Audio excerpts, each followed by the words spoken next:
Good afternoon and welcome to the webinar. First Nations Uista Corporation, Taxpayer Opportunity Network, Internal Revenue Service, and TaxSlayer present using TaxSlayer software at VITA sites that serve Native American communities. Today we will learn how to navigate the TaxSlayer software to add less common income found in Native American communities. This webinar is the intended audience for this webinar are experienced VITA volunteers and practitioners that have experience using the TaxSlayer Practice Lab.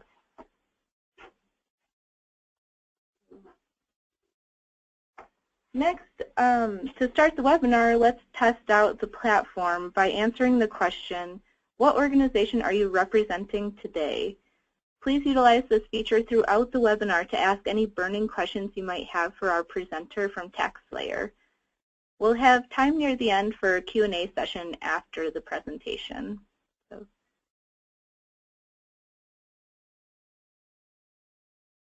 I'll give just a few moments for everyone to navigate the question and answer feature.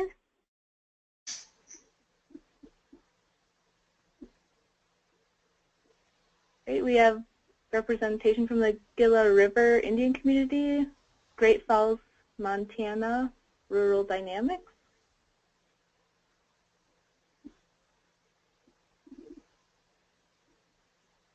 Awesome, thank you for joining us, and then throughout, if you have any questions, please utilize this feature in the throughout the presentation. And then without further delay, I would like to turn the presentation over to the expert from TaxSlayer, Craig Smith. All right, well, this is awesome. Like Stephanie was saying, my name is Craig Smith. I am with TaxSlayer. I am the support and training manager here for the VITA division. So let's see here. That's what I want to show.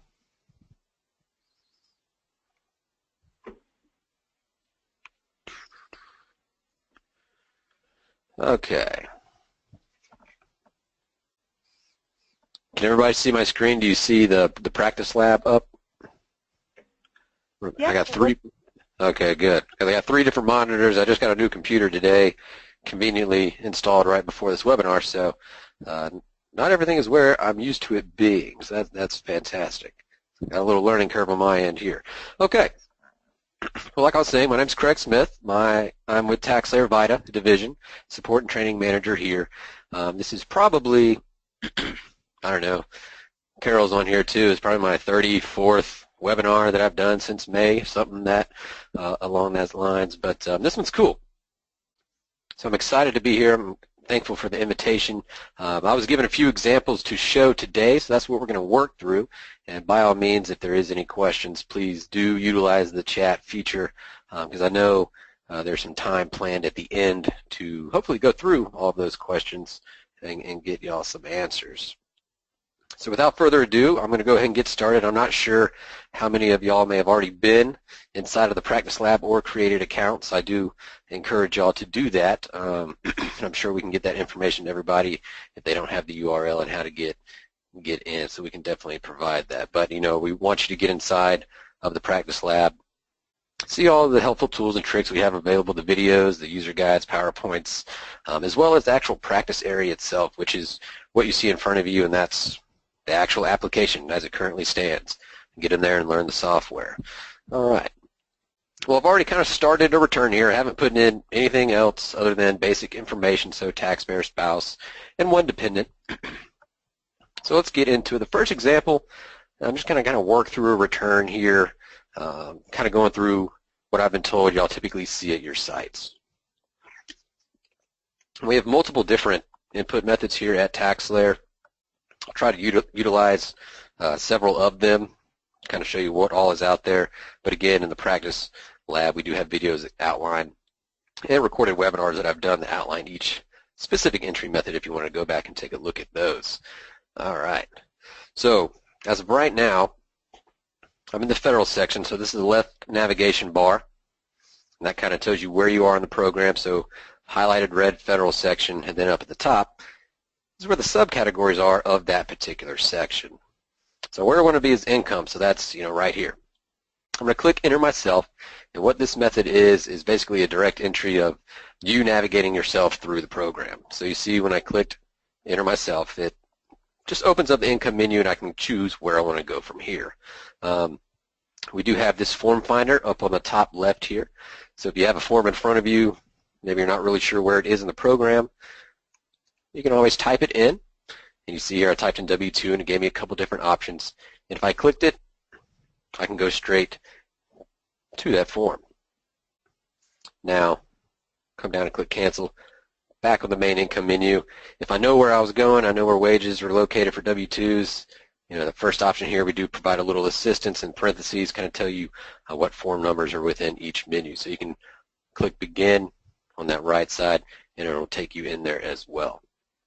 Okay, so for this particular W-2, this one is for tribal council member wages, so the chairman or councilmen that are employees, so the salaries paid to them are for services performed by them as council members, and they're not subject to the FICA Medicare withholding. So it's generally just a box 1 entry, and boxes 2 through 6 are typically blank.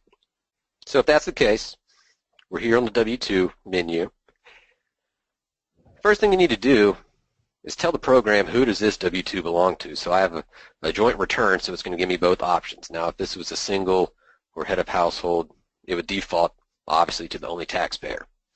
So we'll say it is the primary taxpayer here, and the address, this was entered in and personal information carries over automatically, but if you need to make your entry to match the W-2 that you have in hand, you can always type over if you need to. So that is possible. So we just carry it over, make it a little bit easier. If you do need to make an edit, you can. Now, what's really cool is when you come down here and you do a zip code, so I'm going to change the zip code up here. Right now it's 30809 Evans, Georgia. But when you do type in a zip code, which is why we put it in first before the city and state, you see when I tabbed off, it updated the city. So if I came over here and did 90210, updates to California. So we throw the zip code in there for save you a little entry time and update that for you automatically. Now we need the employer information. So this is also a unique feature. We have an EIN database that builds at the site level. So, for example, if I throw in an EIN that's already been entered before at my site, and then I tab off, it's going to populate that employer information for me. So I'm sure you may see common W-2s or 1099 misses, 1099R, stuff like that at your sites that are from the same payer or employer possibly. So once that initial EIN has been entered for them, the program's going to remember it from here on out for the rest of the season. So you'll be able to just throw in that EIN. You don't have to worry about re-entering any of the employer information at all. But of course, if you do need to make an edit, you can. All right. So again, councilman salary here, they only got box 1. Say their wages $15,000, you simply type it in. Now with TaxSlayer, when you tab off, it automatically populates boxes 3 through 6. So in this particular situation, there's only a box 1. So you're not going to put any federal withholdings. Now if they offered to have those voluntary withholdings withheld, they would then plug in whatever figures on that W-2. But what you'll have to do, since we do autofill 3 through 6 based off of box 1, you would have to remove boxes 3 and 5, because you see there when we do that, we update boxes 4 and 6 automatically based on the correct percentage for Social Security and Medicare. So if it didn't apply, just make sure it's not there. Now if there's any state information, you can add that down here, but generally I believe that's not the case in this situation. So you're just looking at a W-2, box 1, click continue, and it will save. In TaxSlayer, the continue button is basically an auto save. So I know with the previous vendor, sometimes you had to do a quick save or save it frequently throughout the return prep, so you make sure your entries are saved inside the program in case you needed to exit and return at a later date, something like that. At TaxSlayer, every time you click continue, it basically kicks off an automatic calculation, which is a save. So that's kind of cool there. If we had another W-2, you can add as many as you need. So you'd simply click the Add button here, which takes you straight into what you just saw. So if you had the example, if you're just simply an employee of possibly tribal council or something like that, you would be subject to the FICA and Medicare withholdings. So just like you saw before, you tell the program who this belongs to. I'll try a different EIN this time. Oh yeah, payday. So in that case, if you had different wages here, and this time you are subject, to that stuff, so we'll automatically fill it in. You put in whatever federal withholdings are applicable to the wages earned there, whatever's on the W-2. Make sure boxes 3 and 5 are correct. Generally, it would be the same as box 1, but if you need to make any adjustments there, you can simply type over what we auto-filled if you wanted to or needed to. And you see that when we tabbed off, boxes 4 and 6 automatically updated, again, based on those percentages there. And you click Continue to save, and you see here that throughout the return prep, we do have this refund generator that's an automatic live real-time calc. So every time you make an entry, it'll do a calculation, and if it does affect either the refund or amount owed, that will update. NA over here, this is for any state refunds. So since I don't have a state return added, there's nothing there, so nothing to display. Alrighty. So let's move on and kind of look at 1099 miss income. So this is generally per capita distributions, possibly something like that's common over there. So how does that work in TaxSlayer? How do we do a 1099 miss, box 3? You'll see here there's a couple different ways, and I'll show you each way.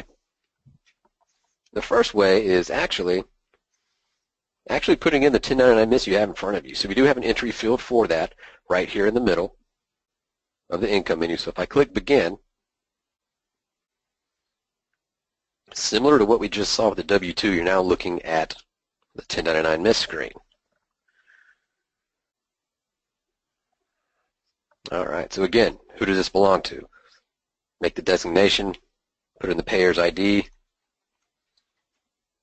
Again, if that EIN has already been entered, it's going to go ahead and pop in for you. But you can make changes as needed. So, all right, here's the deal. We got the 1099 miss. All we have is box 3, right? So other income. Let's say it's $500. And what you do here, since the 1099 miss itself doesn't get included in the e-file, we have this entry form in here for those preparers that are form driven, so they want to put in the form they have in front of them. So based on this here, I got it in box 3. Once I click Continue, you see here on the right that it carried. We automatically carried that entry based on box 3 to line 21. So that 1099 miss form, based on what box you put in the income, the program is going to take you to where it needs to go to actually show up on the 1040. So see here it carried to line 21. So if I wanted to do a quick check of the PDF, I'm going to click Preview Return here on the top right, kind of a quick glance at the PDF.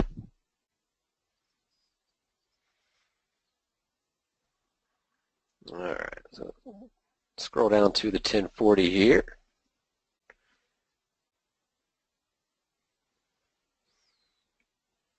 All right, so you see here it automatically carried to line 21 with the description that was the payer's name. Now, if you needed to update that name, let me use this form finder. Oh, I'm sorry. I'll click on Federal section if I need to navigate back, or I could use the form finder like I showed you previously here. Enter myself. I'm going to go back to the form 1099 miss. So you see here we got what's called data tracking. So since I made an entry in like the W-2 and form 1099 miss, it changed that from begin from edit. So that's just a quick indicator, visual indicator. Oh, I got some information here if you ever needed to kind of go back and look at some entries. So I'm going to click edit. I'm going to edit this 1099 miss that I already entered. I know typically You may put in a different name here to be the description for line 21. So you could just, one way, change the payer's name here on the actual 1099 miss entry. So again, remember, the actual 1099 miss itself doesn't go in the e-file and isn't included with the return because it carries to somewhere else on the 1040. So if I then took a look back at the PDF,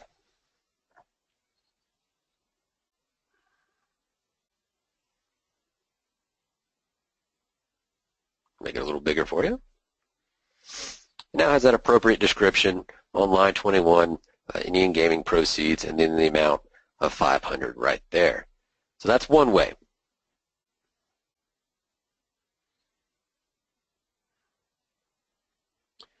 Now if you knew that you didn't want to maybe manually change the name of the payer on that 1099 miss, but you wanted to just take it straight to line 21 without having gone through that form 1099 miss entry and having the program carry it there, you can go directly to a line 21 entry. And to do that, here in the income menu, we'll go to the bottom category, which is other income here. So I would click edit. And then the first line, other income not reported elsewhere. I'll click edit. And you'll see a couple different things. So you'll see here that 1099 miss that I entered, we go ahead and show you what was carried over here. So that's that 500 we previously entered. So if you needed to add any other items to carry to specifically to line 21 here, you would click add, and then you would simply put in the description, whatever it may be.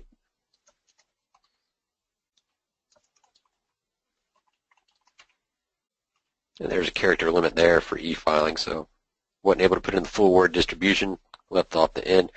And then you put in whatever the amount of other income was.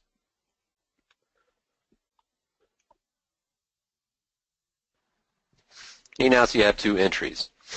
So if I took another look at the PDF here,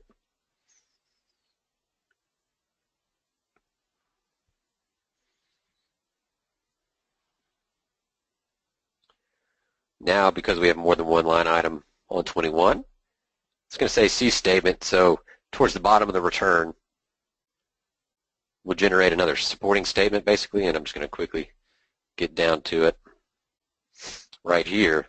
That'll basically be an itemized breakdown of the specific entries, what the descriptions are, and the total amounts, and basically what all is on line 21. So you'll notice that there. And another quick look, if you don't want to generate the PDF every time, if you come to the summary print here on the left-hand side, what we call this is a 1040 view. So if you've ever been in the practice lab, you're familiar with this, but every time you go into a return that you've already started at your site, when you click select to get back into that return, this is your landing page. You land on the summary menu, which is this 1040 view. You can see how it mimics an actual IRS 1040. And so here I got my W-2, I got my total line 21 wages here, but this is, you can also prepare this way. So if you like to work your way down the 1040 to prepare returns, you can simply click on each line to take you where you need to go. So if I was going back to W-2, boom, takes me straight there. So that's pretty cool. That's another one of the entry methods, that 1040 view. You can link from the 1040 to the appropriate area in the program, so you can show them, straight entry of where you need to go. Okay. So let's say, moving on from the per capita distributions there, from possibly Indian gaming proceeds, something like that, how to get that to line 21, or enter in a 1099 miss to have it carry automatically. That's what we went through there. One of the next examples I was asked to go through is showing how to enter in a 1099 miss box 2 for oil and gas royalties that you may see. So again, just like there's a couple different ways for that box 3 1099 miss to be entered, there's also a couple ways for any box 2. One of them being, ding, ding, ding, you guessed it, form 1099 miss. I could go straight here. So let's take a look again. I need to add another one. So at any point you need to add another form in the program, you go to that area, you will have the option to add another. That's this green add button here. So let's say this one was paid out to my spouse.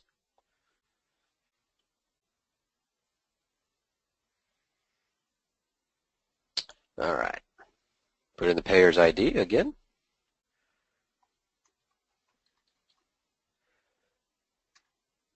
Autofills the payer information if it has been entered in previously at that site. And now instead of box 3, we're going to be looking at box 2 for royalties. So whatever royalties were received, oil and gas royalties. And we'll change the payer name here.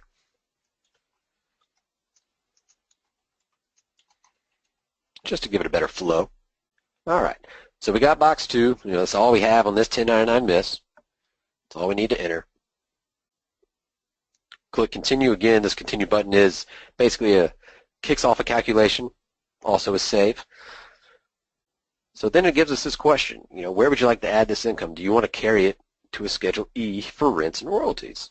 Yeah, you know what, we need to do that. Now, let me give you one example. If I simply click continue and moved off, you see here, first glance, first indicator something's missing is I have this 1099 miss for my spouse, but it carried to none. So that's like, oh man, I forgot to, carry that to where it needs to go. But let's say I missed that altogether, so I was like, just moved on. When you go to create the e-file, and I'll get flagged for something different here because I haven't completed health insurance yet, which we'll look at, so I can show it to you a little bit later.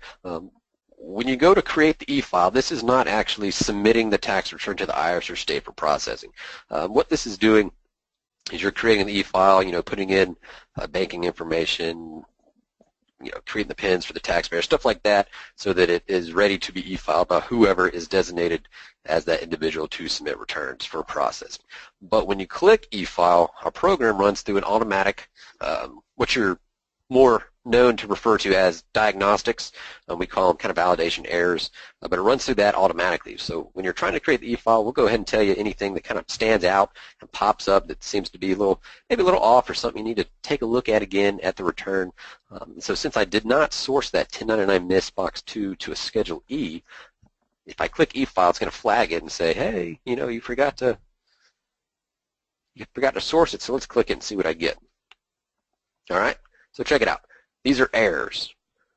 I got a couple errors with my return.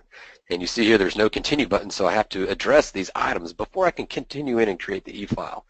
So you see here specifically, excuse me, Form 1099 miss from oil and gas royalties has a rent and royalty entered, but it's not associated with Schedule E. So we tell you, you need to go back, you need to make that correction, and make sure it's sourced, because as of right now, it's really not on the 1040 anywhere.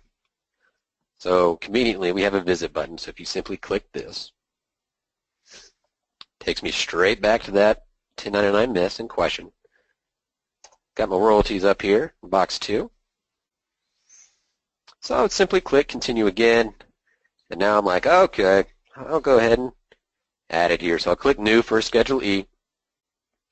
You can bypass this first question just because it's asking basically if you were required to make payments to file Form 1099. So if you have people working for you, management company type deal, doesn't apply here. Click continue, and you see here the type automatically defaults to royalties. If this was a rental situation, we had a box 1 maybe in 1099 miss, it would be up to you to choose what type of Schedule E this is relating to. But because we already know it's a royalty based on box 2, it automatically selects royalties. So then you just fill out the applicable information. Brief description, if I could type, the address from the payer,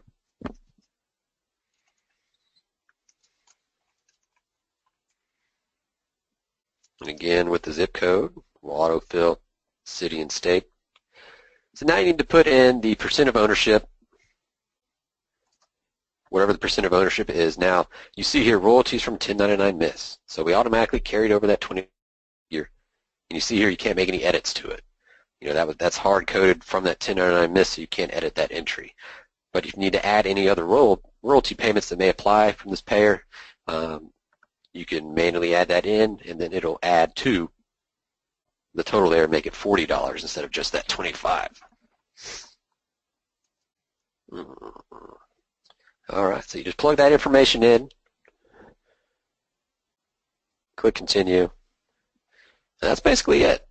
You know, you've added that royalty into your tax return, and if we went back to the summary print menu here and took a look at this 1040 view, let me zoom in a little bit. You'll see here in line 17 it now reflects that $25 entry that we made. So it did carry to the return into the 1040 accordingly. So if I clicked on it, it takes me straight back to the Schedule E area of the program, and then I can add another if I needed to. So let's look at, maybe you didn't get a 1099 miss, maybe it wasn't a big enough amount to really issue one to you, but you do need to put in some of your own royalties. So the secondary way to do it, we already went through the forms-driven method of Form 1099 miss, and then we guided to that area of the program. But if you know what you're doing, you know you need to go ahead and do a Schedule E. You want to bypass that 1099 miss entry altogether, no big deal. You can do that. So right here, income menu again, bottom half of the screen, there's a rents and royalties section for the Schedule E. Click continue.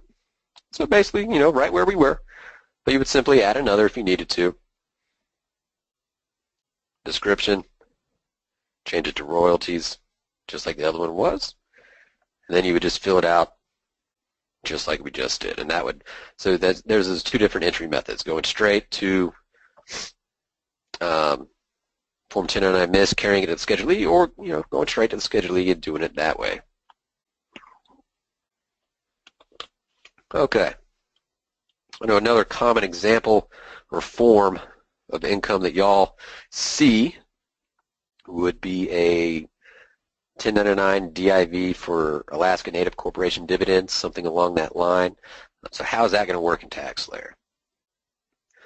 All right, let's check it out. Interest and dividends. Bada bing, bada boom. You could go straight here, click begin. A few different options here. We're going into interest or dividend income. And then third option for dividend income, the Form 1099 DIV. You would click continue. And now we got these entries. So what would this look like here?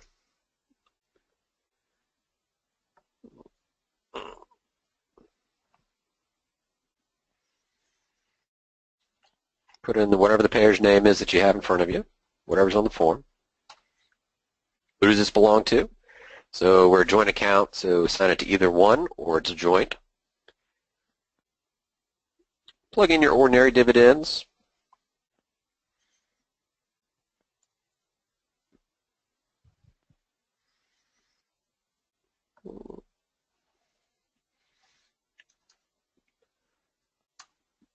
If any of those ordinary dividends, one of them are a qualified dividend, so you plug that number in as well. And I know the example I received also had box 3 entry for non-dividend distributions, so you know, whatever that amount may be, plug in the entries that apply. So you know, just because you don't have anything in these particular entry fields, it doesn't mean you need to fill a 0 in there just to satisfy an entry. You know, if it doesn't apply in TaxSlayer, you don't make an entry. You know, if there's a required entry field that needs to be captured, every time you click continue, we also run through kind of a behind-the-scenes validation check to see if anything's satisfied here. For example, let me go back into this and kind of show you one of those errors that you may see. So let's make my qualified dividends more than my ordinary dividends. Not the case, right? Can't really do that. And the program knows that. So if you accidentally mistyped, you tried to move on, maybe you didn't notice, you get something along the lines of this, you know, depending on where you're on the program, what form you're putting in. You'll see here we say qualified dividends cannot be more than ordinary dividends. So then you'd be like, oh, whoops, my bad. Make the appropriate adjustment, and then click continue and you're good to go. And you see here you can always come to the summary menu on the left-hand side and just verify that your entries are carrying to the 1040 correctly. So you got a quick view here. You got 9A and 9B correctly displayed based on my entries. and I can click on it to go straight back. Now let's say maybe I'm over here in the Payments and Estimates menu. I want to take advantage of this form finder here. Whoop. Of course, it would help to type it in, right? All right, so you see how I started typing. I have the option to use the form finder and go straight to the 1099 DIV no matter where I am in the program. So I click it, and boom, I'm here. So there's a couple different ways to get to this area of the program, but that's how you would handle 1099 DIV income for the Alaska Native Corporation dividends that you may get. Okay. So one other item here, well, a couple, would be for education expenses, or education credits, I should say. You have a 1098T. Where is that in TaxSlayer? Could I use the form finder? I don't know. Hey, check it out, I can. So you can go straight to the 1098T, and boom, takes us straight into the 8863 entry menu. I could, if I was going the enter myself route, kind of navigating myself to it. Once I'm in the federal section up here for deductions, you'll see that our deductions menu, you would click enter myself and it breaks it down into above the line adjustments, itemized deductions, and then credits menu. So I could go here. More clicks that way. So, whatever your personal preference is of prepping, whatever is easy, you find easiest for you, more than likely you can find that entry method or mix it up inside of TaxSlayer. And again, where that form finder took me directly was right here, education credits.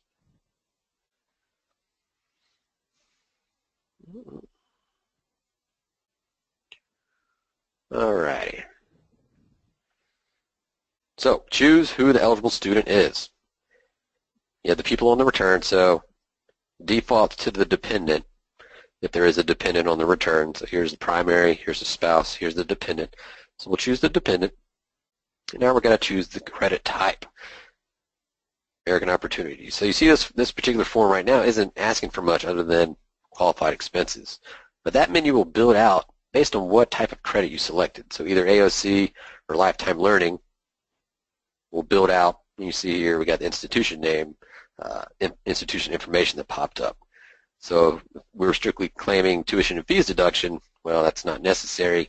So you plug in qualified expenses. But again, we're going with the AOC. So you plug in the qualified expenses. In this example, it's about $3,500 or $3,400 in box 1 for payments received for qualified tuition and related expenses. So you type in that amount. If you had any expenses outside of what you paid the university, like you paid books, whatever other expenses related to their college coursework, you could just add that in. So if we paid $500 for books, I would add that expense on top of what the 1098T stated in box 1 or 2 there. And now you just plug in institution's name.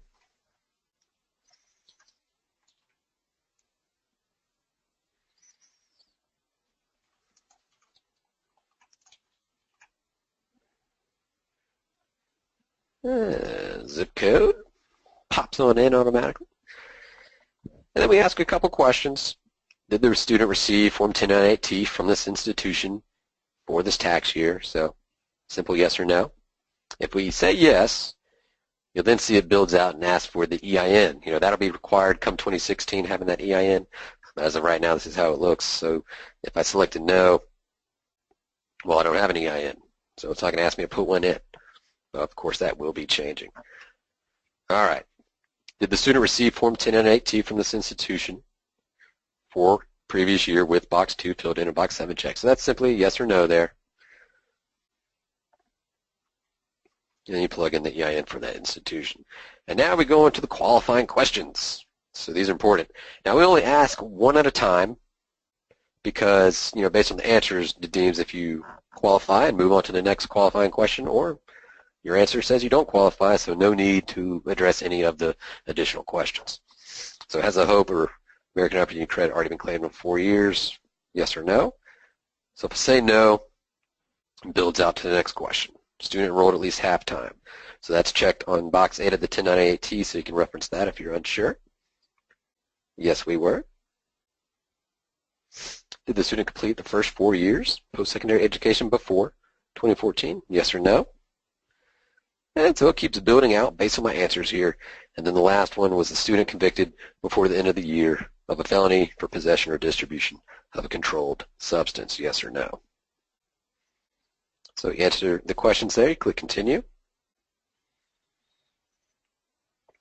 And boom, we just added in education credit specifically for the American Opportunity. Now, if you're unsure of which particular credit is more beneficial, generally, if you qualify for AOC, that one's going to be more beneficial since it does have the refundable portion attached to it. But if you need to do a quick change, so if I went back in and edited, I would simply change, I don't need to re-enter anything, but if I just change it to lifetime learning and then continue, the program would update the calc, and you could see that refund go up or down, so you would kind of get a quick indicator of what's more beneficial. We're going to leave it as AOC because it's definitely more beneficial here. Refund kind of jumped up there. If you want to see what was going on in the back end, out of that simple entry, you can always come to the summary print. And we would need to go to page 2 here.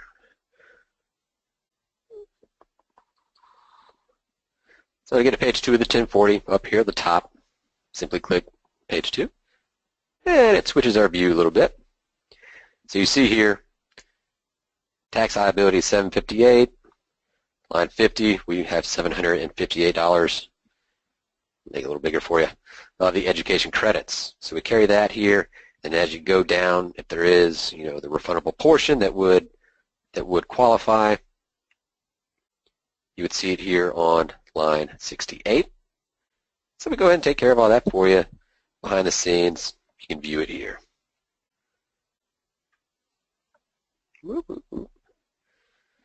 And we go back. I could click from the 1040 view on one of those lines, and we're taking me back to the 8863.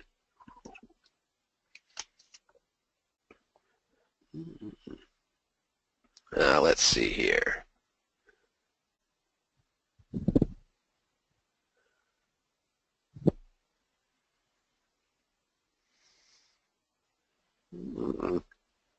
Now I know there is some example, it's kind of common, maybe a scholarship is received that are provided by the tribe that may include room and board, which typically would be a taxable scholarship, but it may be excluded as general welfare benefits provided by the tribe.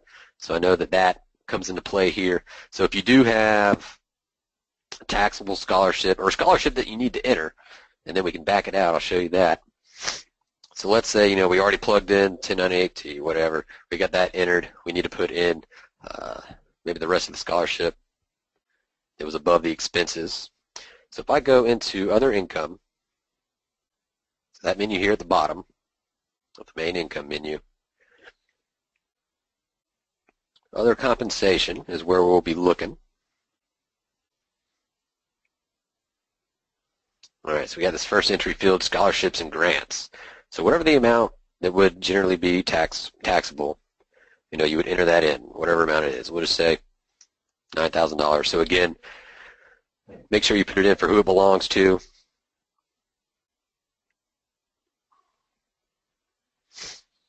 And by default, we're going to take it to line 7. So you see here that went up $9,000. And if I took a look at the PDF,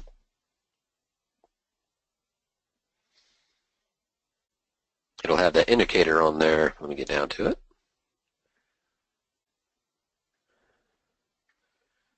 Next to line 7, it's got the SCH indicator and the amount that I put into scholarship income. So that carries it to line 7. But again, this isn't considered taxable, right? So we need to back it out.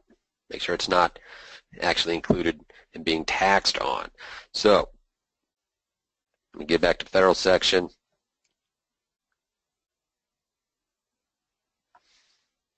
We're going to go to directly that line 21 entry, right? So other income, click edit. Coming up here to that first menu, other income not reported elsewhere. We need to add another item. So you need to put in the appropriate description so that it is, carried on the 1040 correctly and filed to the IRS correctly. So from my understanding, that is something along the lines of this. So you put in that description, and then as a negative, you put in that same amount of that taxable scholarship that we entered that was carrying to line 7, put it in as a negative. So you see the program recognizes that, puts it in parentheses, and see the refund jump back up. And if we went back, you'll now see, we got the $39,000, of course, because that is line 7 with scholarship carrying there. But then you come down to line 21, and I think it was like a $1,250 initial total income there, but we backed out $9,000, so that is indicated there. But again, if you look at the PDF and what will actually be included in the e-file to the IRS is that supporting statement that provides the description, that itemized breakdown of what the totals are here on line 21, so it'll have that proper description there and backing out to support what is common here. All right, so let's take a look at a few other items, being ACA, so health insurance. I know that's big for everybody. Okay, so these I'm not too familiar with as a whole regarding Native Americans and tribal stuff, so we're going to go through it. If somebody wants to throw in questions, feel free. You'll definitely help me out. So again, let me go ahead and try and create the e-file, because remember I said if there's something that needs to be completed or if there's any kind of warning or double check that needs to take place, we run through that automatic diagnostics when you try to create the e-file. So if I select e-file here, so initially you saw it, we saw this error screen because I didn't source a 1099 miss box 2 to a Schedule E, so it blocked me for that. Well, here's another block that you probably saw if you were looking at the screen earlier, is our records indicate the health insurance section is incomplete. So we haven't completed it yet, and since that's a requirement of a tax return, well, we got to complete it. So the program will block it and make sure you go ahead and fill it out. So if we click visit, it'll take us straight to it. But if you're just following the logical flow of preparing a return in TaxSlayer, as soon as you get through the federal section, if you're going through that natural flow of return prep with us, we'll automatically take you through the health insurance menu. So typically, you're not going to miss it unless you just happen to be skipping around, kind of doing your own entries here, and that may be something that you overlook. But if you try to create the e-file, you get this thing in your face. So let's click visit. Kind of show you how we handle health insurance, specifically to a couple situations that come into play for y'all. So first one, basically being exempt from coverage, which it would be exemption E, kind of show you where that is. So let's say you didn't have health insurance at all year because you are exempt, being a tribal member. How does that going to work in TaxSlayer? So first question here, did you or your family have health insurance at any time in 2015? So this isn't asking, was everybody covered all 12 months, all year? No, this is asking, did anybody at any point have any health insurance at all? So it could be, my example I always give is a family of 3, mom and dad didn't have any health insurance, but the child did for only January. Since one person for 1 month out of the year had health insurance, this would be a yes answer, right? Did you or your family have health insurance at any time? So that's just, carefully read that. It's not asking for full year coverage at that point. All right, so we're going to say no because nobody in this example did. And we're going to move on. We then pull in the household members, so primary taxpayer and spouse. They're all here in the dependent. If you need to add any other additional household members that aren't dependents on your return, you can do that directly here, and that'll add it specifically for the health insurance area. If everybody's good, you simply click continue here. Do you qualify for any health care exemptions? So we didn't address any other questions since we said we weren't covered at all, but we do need to address these. Did you receive an exemption certificate from a marketplace or qualify for exemptions due to circumstances. So this would be a yes. We'll say yes, we do have qualifying exemptions due to circumstances. So let's click continue. Are you claiming a hardship exemption because your gross income is below the defined threshold? Doesn't apply here for us, so we're going to move on. And now we're taking a look at the health insurance / exemption screen here for coverage. Okay, so nobody was covered, so we need to do this, fill this out for each person on the return. So drop-down list, name of the person. So we'll do primary first. Do you have a marketplace issued certificate for this exemption? So again, we're claiming the coverage exemption for being a tribal member and not requiring to have coverage. So we would say no, we don't have a marketplace issued certificate. So when you see when I select no here, it builds out another question, specifically asking for that exemption type. So then you have an easy to read drop-down menu of what exemption you're trying to claim. And what would apply here? Member of federally recognized Indian tribe. So this is what you would choose. You know, we don't put in the exemptions here and kind of let you, the codes, and let you figure out what is what, hoping it's the right thing. You simply choose what applies, what months did this exemption qualify for. You can do a full year check here, and that'll remove all the other months because you don't need to individually click it. Click continue. And now you see here for the primary taxpayer, my coverage exemption code is E. And then I would choose the same steps for the other members of my household. Full year. Boom. Now, pretty easy. Very easy. And then, you know, the behind the scenes, what's going on is we're not calculating any share responsibility payment for non-coverage or anything like that. That'll all be marked off, and we'll create the appropriate health insurance forms that get included with your return. You know, the 8965 or the 8962, that'll all be generated in the PDF that you can view and obviously give to the taxpayer when they leave after you prepare their return. But what if you actually had a marketplace issued exemption?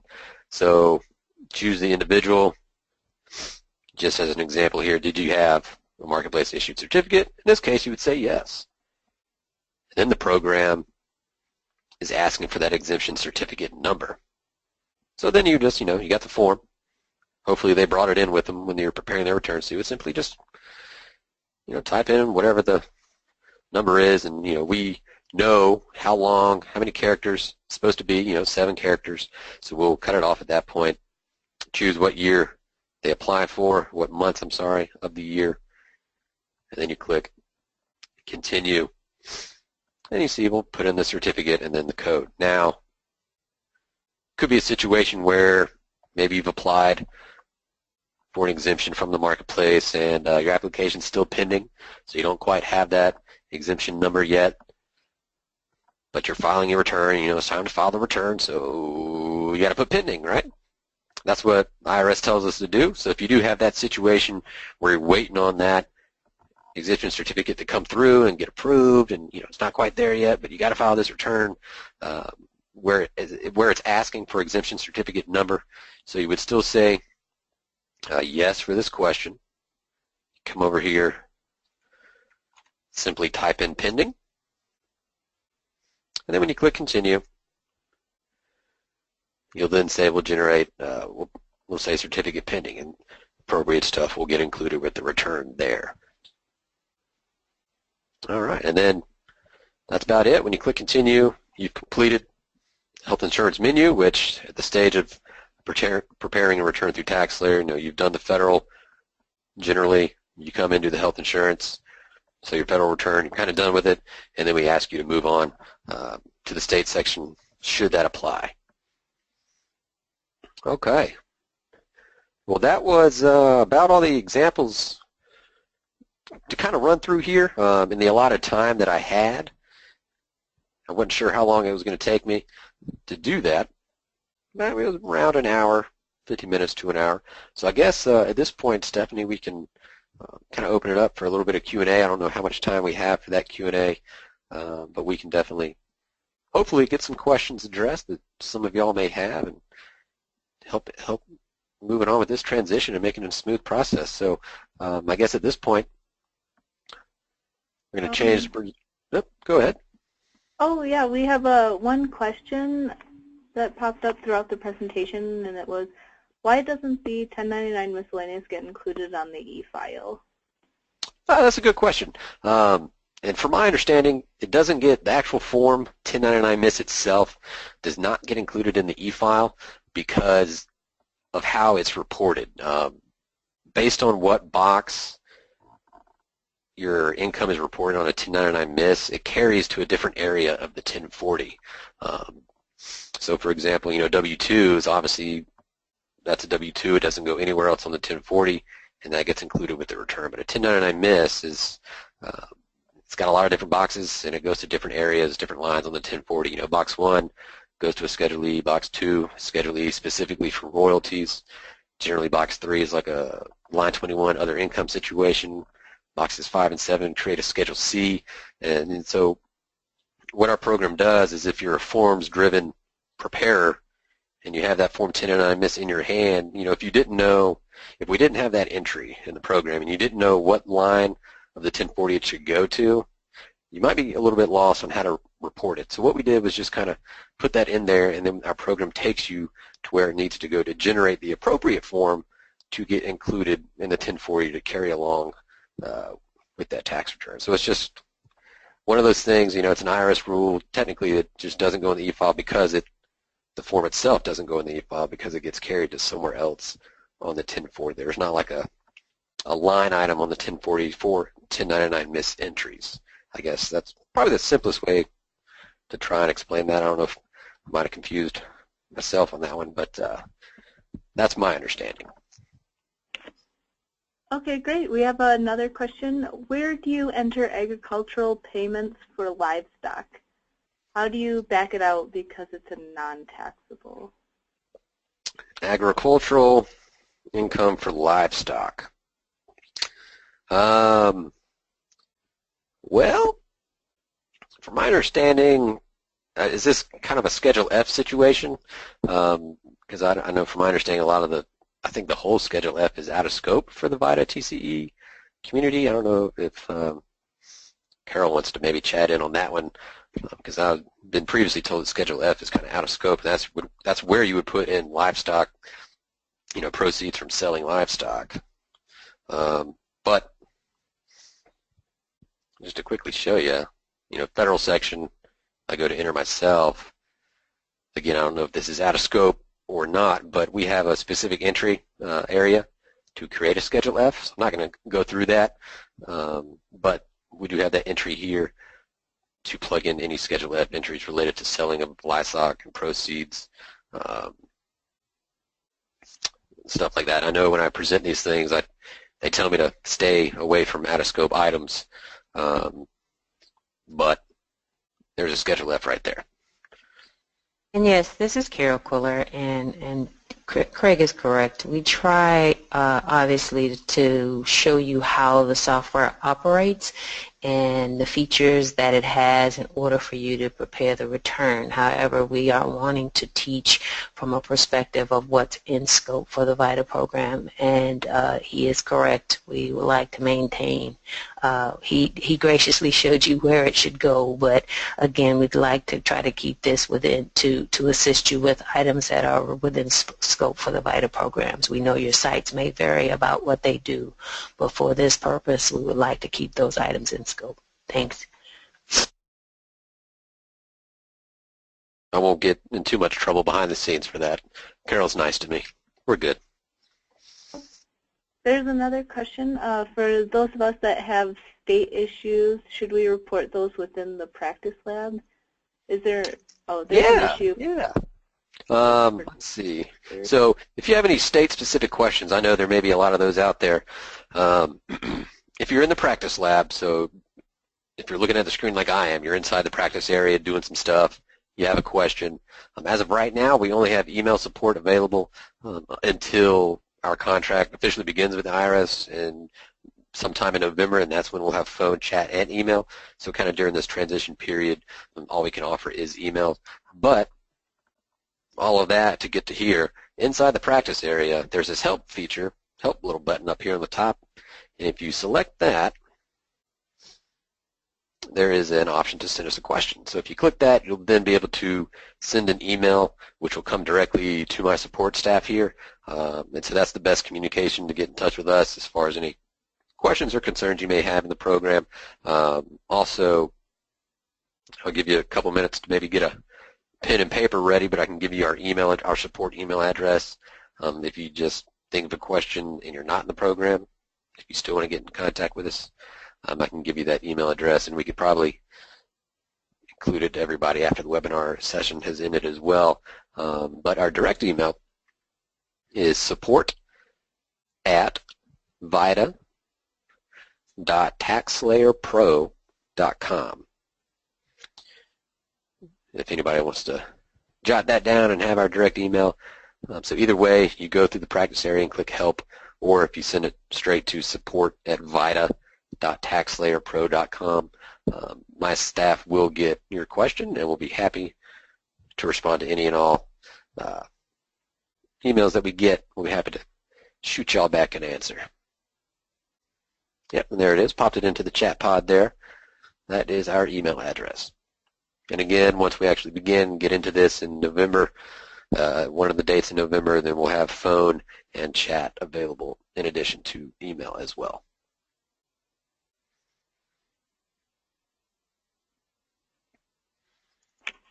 And we were scheduled till 2:30, so if anyone has any additional questions, please feel free to raise your hand and I can unmute you, or type your question into the question and answer feature. Mm-hmm.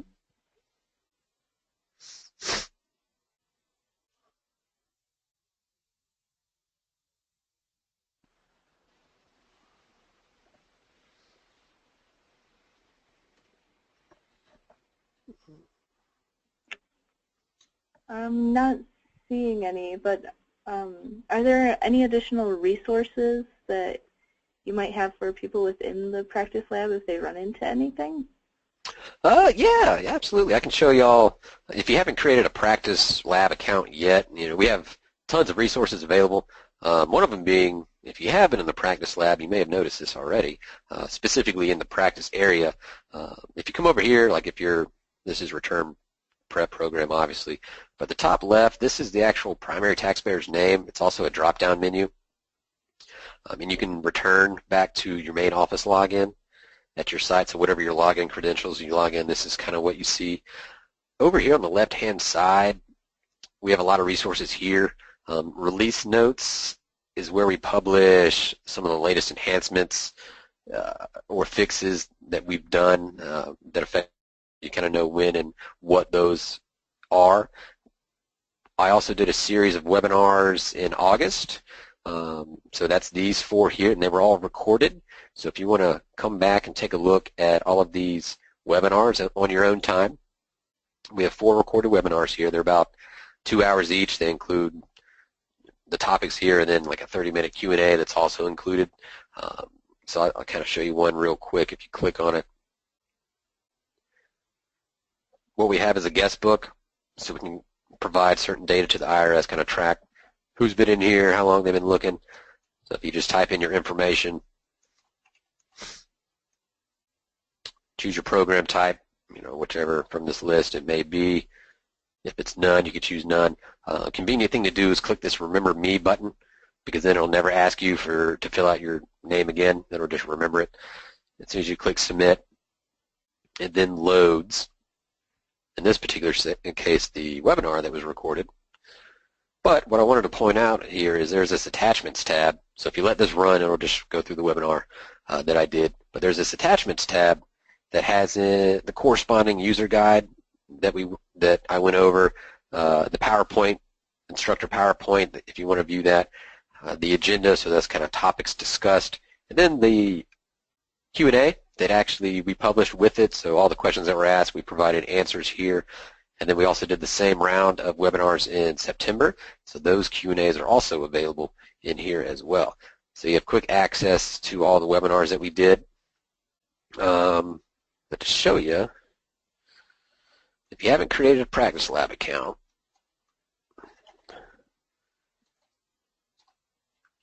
you would go to vita.taxslayerpro.com/IRS training. And what that does is take you straight here. This is the Practice Lab, and you need an initial password to get in. That password is TrainProWeb, so TrainProweb, all capitals, one word. That'll let you in. If I typed it in right. All right, let's see. I don't think I'm capitalized. Oh, I am. Okay. So once you get in that initial password, you get to the sign-in screen. Now here, if you haven't already created one for yourself, we have this Create Account option, and here's where you can create your own Practice Lab account. So I encourage anybody that hasn't done that to go ahead and do that. But if you've already created one, you can simply just log back in with your login credentials that you created.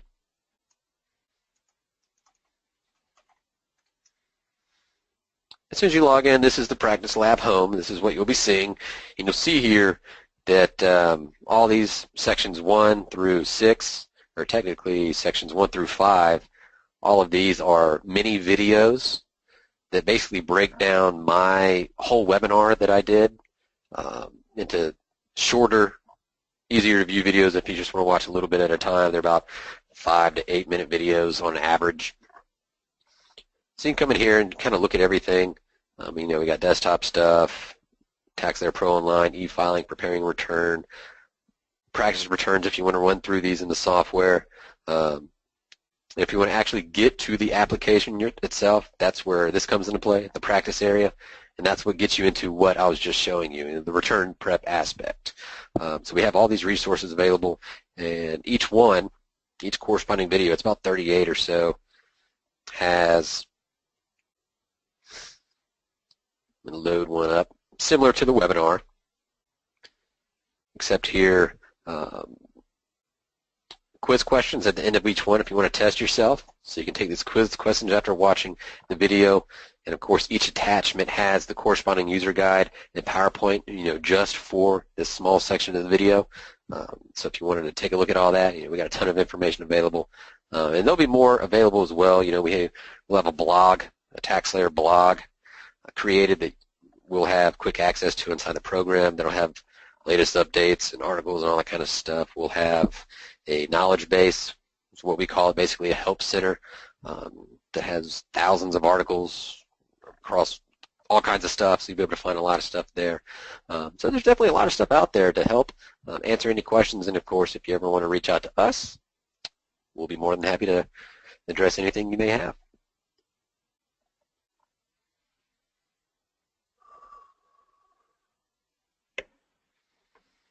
Great. Thank you. I'm not You're seeing welcome.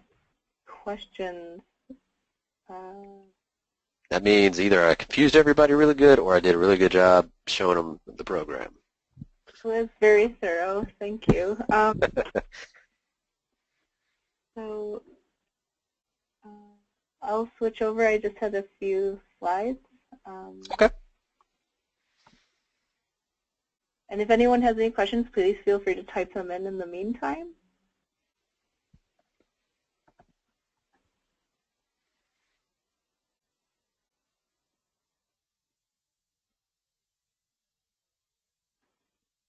So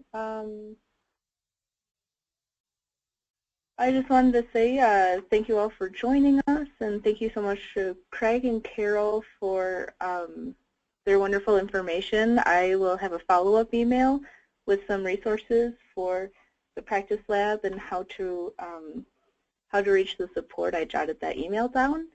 And our upcoming webinar is Impact Measurement, Data Collection, Data Management, and Reporting with Sweetgrass Consulting.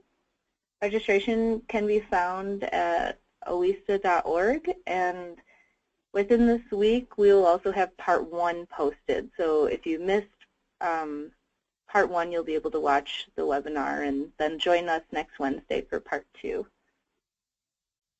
And as always, please like all of our groups on Facebook, follow us on Twitter, and sign up for our newsletters. And thank you so much for everyone for joining us. And again, please don't hesitate to reach out to TaxSlayer with any questions.